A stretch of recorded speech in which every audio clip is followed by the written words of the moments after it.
Hello and welcome to my mini talk on elections and social norms. My name is Christoph Oslislo. I'm a PhD candidate at the University of Cologne, and this is joint work with Arno Apfelstedt and Jana Freund. The starting point for this project is two-part. We know that social norms matter for individual behavior. By social norms, we mean shared understandings about the appropriate actions for a given situation. So we focus on injunctive or prescriptive norms. And important to note here is that these kind of norms are often considered persistent, long-standing social constructs. Most individuals tend to learn and follow them, and the variation in the set of relevant social norms can provide a plausible explanation for puzzling behavior in a variety of social contexts.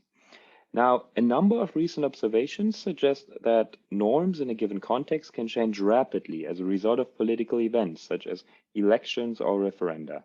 In 2016, shortly after the UK voted for Brexit, the country experienced a sharp rise in hate crimes, and the Times quoted an official of the UN: as a result of the referendum, anti-immigrant and anti-foreigner rhetoric had become normalized.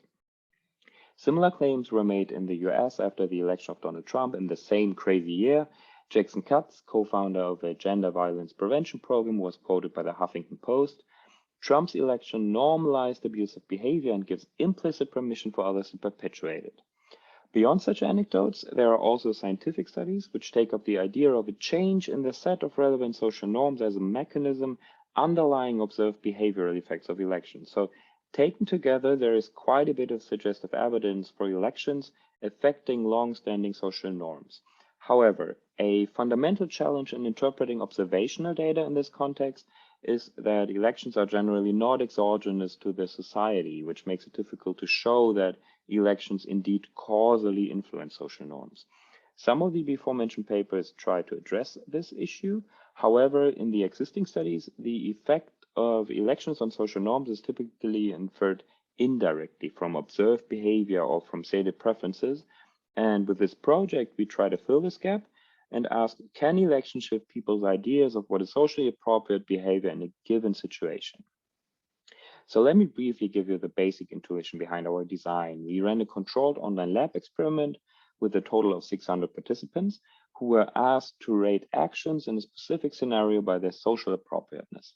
The scenario is a variant of the dictator game in which an individual can either act pro-socially and give a fixed part of his or her endowment to a poorer fellow, or act selfishly and keep the whole endowment. In our main treatment variation, the dictator faces a code of conduct which has been elected via a referendum, a simple majority vote by all participants in the scenario.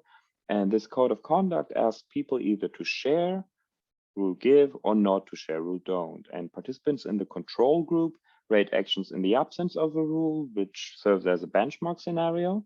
This setting allows us to compare ratings of each action, give and don't give, across conditions with and without an elected rule, as well as across conditions with different rules.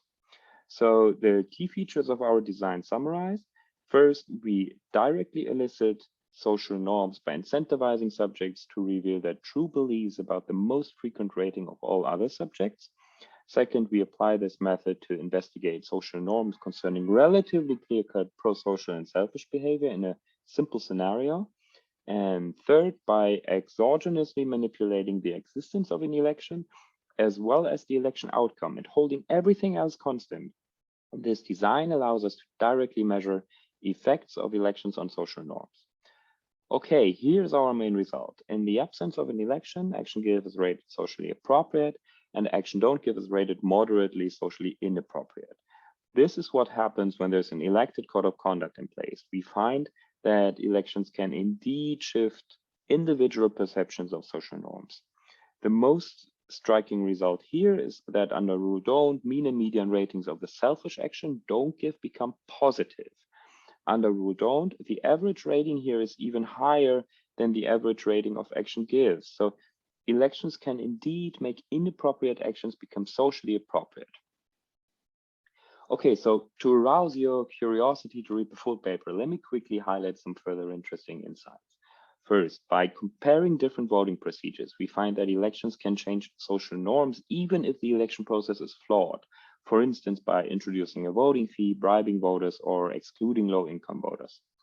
Second, by comparing our norm shifts with actual behavioral data. We show that social norms indeed predict behavior in the corresponding scenario.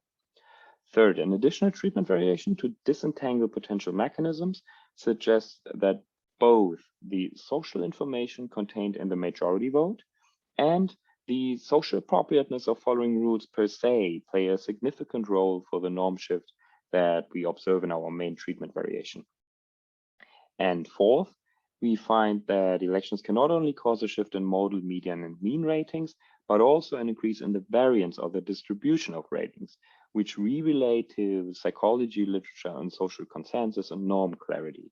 So I mean, by definition, for social norms to effectively govern behavior, it is important that these norms are collectively perceived and jointly recognized by members in the population, right? So this in turn means that the variance or the individual beliefs about the variance in rankings can be an important aspect when we think about cooperation in societies and issues like polarization and social cohesion. Okay, takeaways. Our studies provides the first clean evidence that elections do not only have formal consequences, but can also have a strong impact on social norms. In particular, and much in line with the anecdotal evidence reported above, we show that majority elected rules can cause inappropriate actions to become socially appropriate.